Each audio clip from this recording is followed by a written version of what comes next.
bazalwane imangele yazi.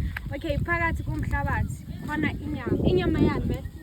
This one, same one. Oh, same meat bazalwane ikhona phakathi kulo mhlabathi lo emlilweni.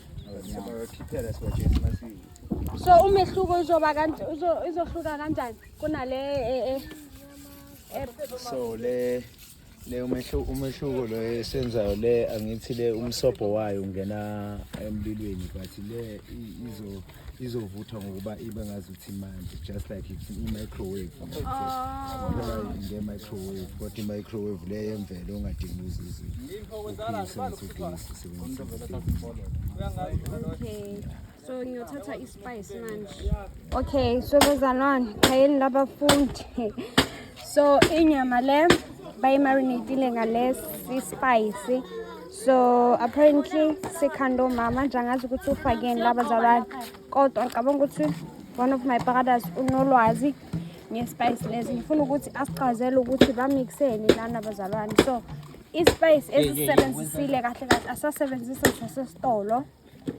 Ngathi bathathe izinhlamvu not izinhlamvu the leaves and then angazi benza kanjani. Okay, uzo explain ke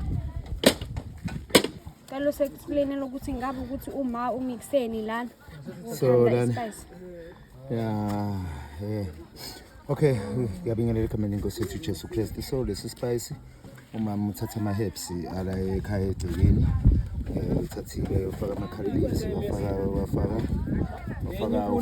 wafaka wasifaka nama khalipsi garlic wafaka namakhalipsi ilento lena amaqabunga agcwele la ngaphakathi. So ayiyaphuma be spices imnandi kanjani. So akukho esikuthengile konke sikwenzile nje sikwenze for nature and kumnandi kanjani.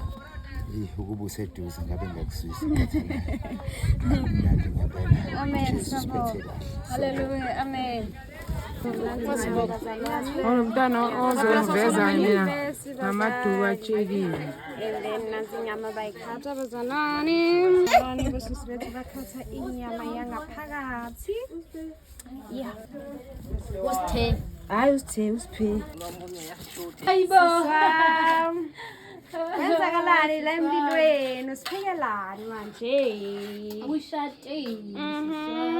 Okay. Kodwa umnilo wakho siswami ngathi awuvuthi kanjena. Angisuphela ngipheka kulow heat.